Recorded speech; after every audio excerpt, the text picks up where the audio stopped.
की तकलीफ़ जो है बचपन से शुरू होती है। जब इंसान पैदा होता है उसके आखिरी सांस तक इसके कुछ वजूहात होते हैं। बाय बर्थ डिफेक्ट्स होते हैं, बाय बर्थ वैल्वुलर डिसऑर्डर्स होते हैं, बाय बर्थ हार्ट का मसल जो है डिजीज़ होता है। एडवांस लाइफ पे कॉर्नरी आर्टरी डिजीज़ होती है या हार्ट के मसल के कुछ ऐसे तकालीफ होते हैं जिसको मायोपैथीज़ कहते हैं। अक्सर बेशतर हार्ट अटैक के, सडन हार्ट अटैक के या सडन डेथ के यही रीज़न होते हैं। कॉर्नरी आर्टरी डिजीज़ होती है, मायोकार्डियल डिस्फंक्शन होती है, हार्ट फेलियर होता है। ये मैंने मोटे तौर पे कहा, और ये अक्सर बेशतर वजूहात होते हैं सडन डेथ्स के। तो बचाव के सिलसिले में मैंने हमेशा एक फार्मूला बताई है, वो 5S से शुरू हो जाती है। नंबर 1 उसमें होता है साल्ट। हमें नमक कम लेना चाहिए, ज़्यादा नहीं लेना, जिससे ब्लड प्रेशर बढ़ती है। ब्लड प्रेशर हो जाएगा तो स्ट्रोक हो जाता है, तो हार्ट अटैक हो जाता है। Number 2 sugar.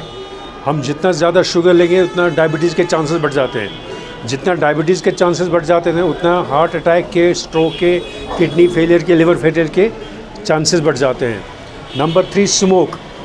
स्मोकिंग से ये दोनों चीज़ें, heart attack, strokes, diabetes, hypertension, ये सारे जुड़े होते हैं। तो जितना हम स्मोक मिनिमाइज़ करेंगे, कम करेंगे, ख़त्म करेंगे, उतना बेहतर है हार्ट अटैक्स को अवॉइड करने के लिए। नंबर 4S जो है वो सीडेंटरी लाइफस्टाइल है। हम ज़्यादा अक्सर बैठे ही रहते हैं, ज़्यादा टीवी पे ही रहते हैं, ज़्यादा कंप्यूटर पे ही रहते हैं, ज़्यादा लैपटॉप पे ही रहते हैं।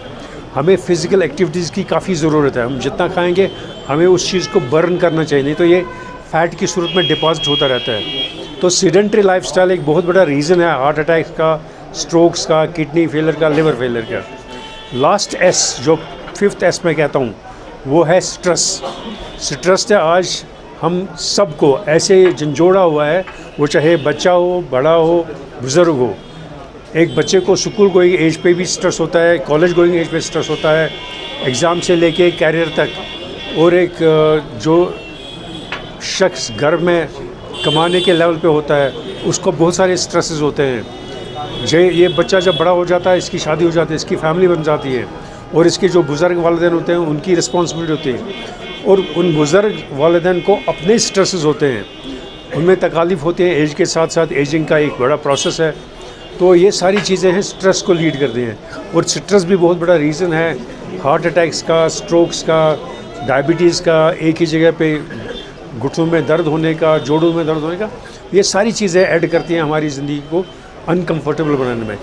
ये 5 चीज़ें अगर हम इंसान याद रखेंगे तो मुझे लगता है बहुत हद तक हम कौम की खिदमत भी कर सकते हैं, अपने आप की देखभाल भी कर सकते हैं, और अपने आप को स्ट्रोक से, मायोकार्डियल हार्ट अटैक से या ऐसे तकालीफ से बचा